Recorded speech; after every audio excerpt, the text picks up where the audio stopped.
Hello, everyone, and welcome to another episode of the IoT For All Podcast. I'm Ryan Chacon, and on today's episode, we have Deepal Mehta, the Senior Director of Business Development at InnoPhase IoT. They are a company that is focused on ultra-low power Wi-Fi connectivity solutions for IoT products. We are going to be talking about all things Wi-Fi. Great conversation. I think you get a lot of value out of it. Prior to getting into it, we'd appreciate it if you would give this video a thumbs up, subscribe to the channel, and hit that bell icon so you get the latest episodes as soon as they are out. If you're listening to this on a podcast directory, please subscribe to get the latest episodes as soon as they come out as well. Other than that, let's get on to the episode.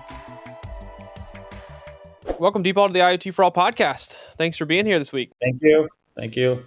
Appreciate the opportunity. Absolutely. It's great to have you. So before we get started into our conversation, I'd love it if you would be able to give our audience a quick introduction about yourself and the company. My name is Deepal Mehta. I'm a Senior Director of Business Development in InnoPhase IoT. InnoPhase IoT is a company that specializes in ultra low power Wi-Fi IoT solutions. So as part of my role, I manage the partner programs at InnoPhase IoT, as well as the outbound marketing and strategic sales and business development. Our company was founded in 2022 as a spin out of InnoPhase Inc., and it has a long history of innovative RF technology to enable Wi-Fi to be at lower power levels. Our goal is to be close to the Bluetooth power levels, and we focused on the IoT markets in the smart home, industrial IoT, business automation, and areas like that. So with all the different connectivity options out there when it comes to devices, why is Wi-Fi kind of a focus for you all? So as we looked at the marketplace for IoT, we saw that really there are certain hurdles of realizing the full promise of IoT. And one of it is the wireless connectivity, right? Untethered IoT devices. And for that, wireless technology is very key. As we looked at the various wireless technology, Wi-Fi definitely stands out. As you know, Wi-Fi is very ubiquitous, huge penetration in the laptop, cell phone marketplace. And then a natural progression is to go into the Internet of Things market, where Wi-Fi would give a direct cloud connectivity. As you know, Wi-Fi is based on the protocol stack is the IP, TCP/IP stack or UDP/IP stack, which is the standard software that's been there for the internet over the decades, right? And by using Wi-Fi in the IoT, you could leverage the stack as is the connectivity to the cloud, which is very important for the IoT functionality, right? Um, there are legacy wireless technologies like Bluetooth and Zigbee and others, but the problem is the performance is not there, right? So initially, the IoT devices wanted sleepy sensors. You know, you're measuring temperature or humidity. You wake up once a day, transmit short burst of data, and then go to sleep. Okay, Bluetooth, Zigbee, good for it. But now, as we see emerging use cases of IoT devices, you know, video cameras is definitely one, lossless audio. All those things require much higher performance, and that's where Wi-Fi shines out, right? And as we look at more and more emerging use cases like AI at the edge, that's where you would need Wi-Fi functionality to update your AI models and things like that. So if you look at the compatibility with the internet protocol stack, even progression going forward in terms of technology, if you look at Matter protocol that is being talked about for smart home automation, interoperability between various ecosystem device players, you know, big mega players in the consumer electronic space. Matter is the common protocol that would make it interoperable, and Matter actually is defined to run over IP stack. So it has to run over Wi-Fi or Thread, right? It can't run over Bluetooth or Zigbee. So again, making it very seamless connectivity for IoT, Wi-Fi was the choice for us. Let me ask you then, what is, it sounds like a big focus for you all is around the ultra kind of low power, making the Wi-Fi ultra low power consumption standpoint. What is it right now that's the big challenges with Wi-Fi? Like, I'm assuming it because it consumes a lot of power to do what we need or what most applications require it to do. But with the new applications and more adoption around the industry with things like cameras and other things that are more that require more energy to run them. Um, it sounds like there is still a challenge that exists when it comes to Wi-Fi. If you could kind of maybe talk to our audience a little bit about that, because I think a lot of for them they don't think or really know about that kind of thing because it's just does my device work or not. Yeah, yeah, no, exactly. And you said it right, right? So I kind of listed all the advantages of Wi-Fi, but the obvious disadvantage of Wi-Fi is it's really power hungry, right? So, and the focus of the technology was initially in the cell phone area or the laptop area where the batteries are usually slightly bigger, right? And so the power, although relatively it's lower power for the mobile application, still it's not the low power required for the IoT use cases, right? Where you have billions of devices, very difficult to manage, very difficult to access sometimes, right? And for that, being battery operated and lower power is really really important. So we took it upon ourselves to say, okay, I'm going to try to reduce the power level of Wi-Fi without breaking compatibility and standard space, right? So we still would be certified by Wi-Fi Alliance. So you don't want to do proprietary stuff. Of course, physics allows you to reduce power by doing proprietary stuff. But what we did was we innovated and we have a unique RF implementation with 100 plus patents, which makes it 2 to 4x lower power than what's out there in the marketplace without breaking the compatibility. So that's been our focus, to leverage all the advantages of Wi-Fi, but offer it at a lower power level. And from a use case, user experience perspective, right? So today's cameras, wireless cameras that are out there in market, if you look at the spec, the battery life is 3 to 6 months. Now the cameras are hanging somewhere outside your home at a higher elevation. It's very difficult for a consumer every 3 to 6 months to go change the battery. So by just making it more than a year plus battery life, it just makes the transition, the user experience good, makes the transition to Wi-Fi based wireless cameras much more possible, right? So you've seen forecasts from ABI research that okay, you'll have 3.2 to 5.6 billion Wi-Fi endpoint devices. To make it happen, you need to have it battery operated and lower power to really realize the promise of the marketplace needs, you know. So you've mentioned a number of things that I wanted to ask about as the Wi-Fi space kind of continues to evolve. There are obviously new trends that we're seeing. One of them sounds like we're going to more battery-powered devices. There's the AI at the edge, which you mentioned. You mentioned the other protocols like Matter, but what can you kind of talk a little bit more about the trends in the Wi-Fi space that are really starting to require us to think more about power consumption and being something that's important? Because obviously you've given one really good example of if the battery only lasts a few months or a few weeks, then the cost to change the batteries and the time to change the batteries becomes a little bit of a nuisance. So what is it about that's happening in the hardware connected device space that is requiring us to really start thinking about this when it comes to these types of devices in the smart home and so forth? Right, right. So, as you know, I mean, for any consumer having an untethered device, right, or a wireless-based device, battery operated, is the goal, right, for ease of use, ease of operation. But because the battery life is so low today, 3 to 6 months, the penetration in the market is, we believe, approximately only 10%, right? So, believe it or not, about 90% of the cameras are still tethered or powered, wall powered, and things like that, which comes with its own hassle, but people do it because there's no other way, right? Just like when people initially moved from desktop PC to laptop PC, everybody didn't move to laptop even though it was so compelling because of the costs were high and the form factor was not convenient. So same thing is happening in the Wi-Fi based IoT space. Is people want to move to this, but there are technical challenges. So that's what we are working on, and we believe the market would go up to 50% untethered, right, or battery based cameras or other IoT devices if we make the Wi-Fi power low. So that's the trend we are seeing. The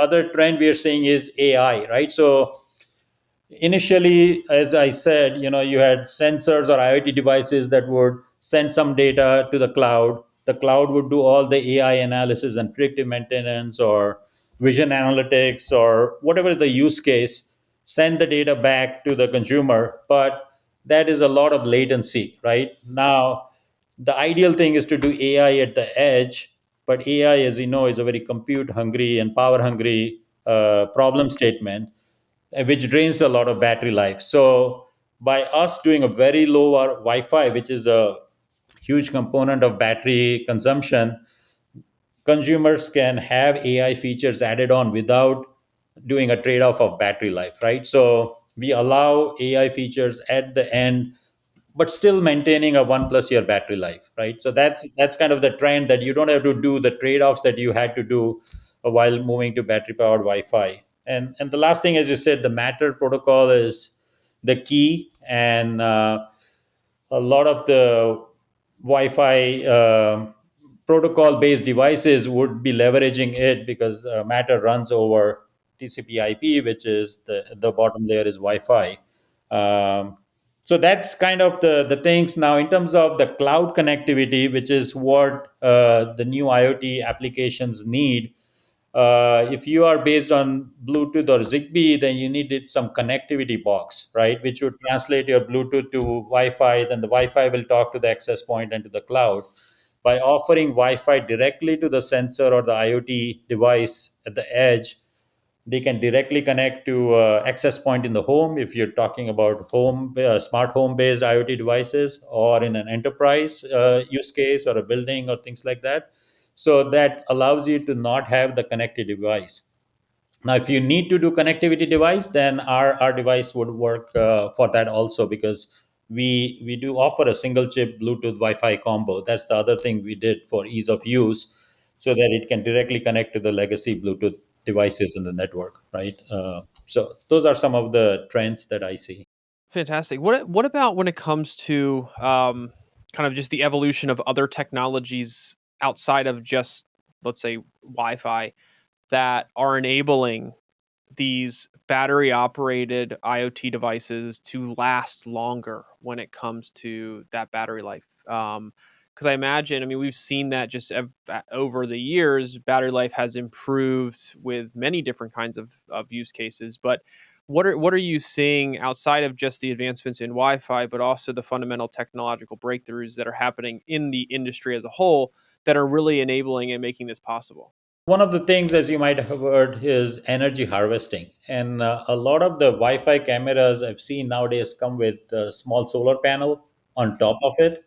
So think of it, if you get a year plus of camera battery life, just based on the low power Wi-Fi, as well as the system optimizations that we do in conserving the power of the ISP or the video processor, and making efficient power optimized cloud connectivity, right? So you remain connected, but you can operate at a lower power. Those all things are there, but it can be augmented by, say, having a solar panel close to your camera or on your camera, which will drive your battery life even more. And there could be other techniques of doing solar harvesting. uh, the other thing that we are looking at is, of course, there are ways to do proprietary wireless technology for sub gigahertz and things like that. But again, we don't feel that's the right way, because again, you're not leveraging the huge ecosystem of Wi-Fi, right? The wide players, the amount of players available in the marketplace to meet the needs. We feel it's going in the wrong direction. But the other thing is, also the Wi-Fi of today is not stagnant, right? As you know, there's a whole Wi-Fi 6. There is a move to Wi-Fi 6. You know, the number 6, not the SIG 6, which works with the industry players to reduce the power going forward.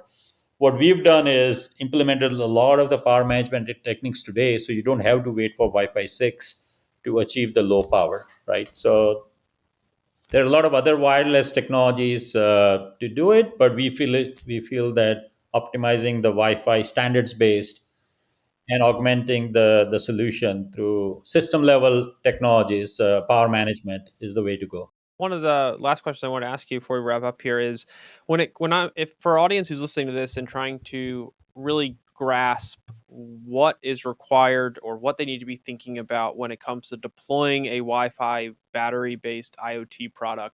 I imagine it's at times can be quite challenging, but what are the keys to doing that successfully, or what is it that makes it difficult that needs to be thought about in order to increase the likelihood of success when it comes to deploying those Wi-Fi battery-based products? So we focused a lot on the Wi-Fi aspect, but essentially we are not shipping a Wi-Fi. We are shipping an IoT device, or the consumer is deploying, or the industry is deploying an IoT device, and it's really a system. And depending on the end device, there are various other components that you need to look into and manage, right? So if you're looking at a Wi-Fi camera-based IoT device, an ISP, image signal processor, or a video processor, a huge amount of that, right? So you have to pick the right ISP. If you want AI features, you have to make sure you have the AI features in it. And you need to manage the software integration at a system level. The ISP comes with its own software, the Wi-Fi comes with its own stack. You need to integrate the two and make sure you have a power optimized integrated solution, right? So you can't just think about Wi-Fi; you have to think about the system solution. Same thing if you are a vibration sensor or a temperature sensor. You have the Wi-Fi. Maybe you have a MCU that you need for certain peripheral interfaces for sensors, other sensor interface.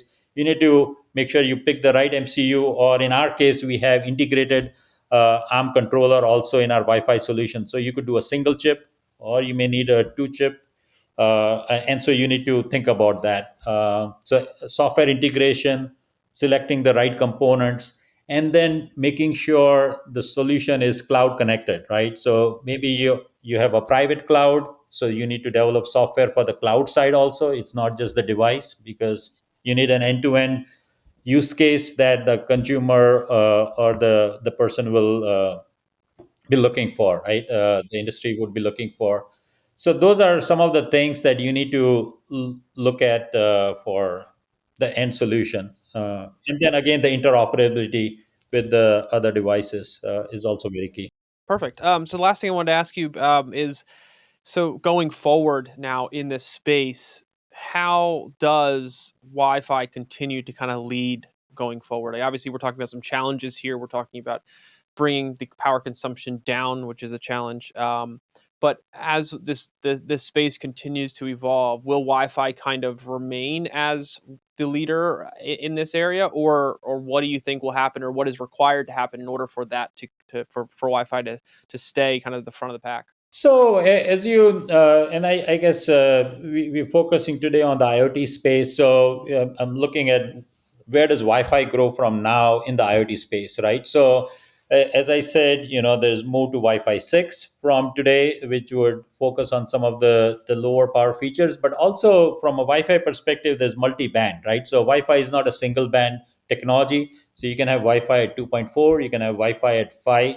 gigahertz, and to reduce the interference, you may need multi-band support, right? Now, a lot of the IoT devices initially, because of the power challenge and the cost challenges and all that, were only single band. But as you move into the future, you can integrate more stuff with the lower semiconductor process technology. So you will see a move for multi-band Wi-Fi. Now, that's not revolutionary. It's already there in the cell phones and the laptop market, but you'll see that coming into the IoT space also, right? So you'll see multi-band Wi-Fi support also. So and so that's kind of the thing where you make the Wi-Fi solution better and better while still maintaining the power and the cost constraints and the interoperability and the standards-based solution, right? So that's how I see Wi-Fi progressing in the IoT space, leveraging the goodness that we saw in some other markets, but doing it at the kind of the spec level that is required for the IoT space. Fantastic. Yeah, I appreciate you kind of jumping on here and talking about a lot of these interesting topics as it relates to Wi-Fi. I don't think a lot of our audience necessarily is is focused on it day to day, and there are members of our audience who obviously are, but understanding exactly where the challenges lie when it comes to bringing these battery powered devices in the IoT space to market, what the challenges are, where the industry is headed, the things you all are doing, which are fantastic. And for them for those members of our audience who are interested in following up, learning more, wants to discuss this conversation further, what's the best way that they can do that? You could reach out to us. Our website is www.innophaseiot.com. You could reach out at info@innophaseiot.com or sales@innophaseiot.com, and we would be glad to work with you to understand your problem statement and deliver a solution for you. One thing I kind of didn't emphasize, but there's always the technology piece, but then there is getting out to the marketplace, right? And there are a lot of R&D challenges, which need like reference designs, ODM, high volume manufacturing partners. So that's all the solutions that we work on, also not just the chip and the module, but the complete solution that's high volume manufacturable with regulatory approvals. So we look forward to working with anybody who's interested in this space to pave a way with the suite of products and solution sets that we have with our partners to enable them to be successfully uh, reaching their marketplace goals. Fantastic. Well, Deepal, thank you again so much for taking the time. I really appreciate it and look forward to getting this out to our audience. Thank you very much. Enjoyed talking to you, and thanks for the opportunity again.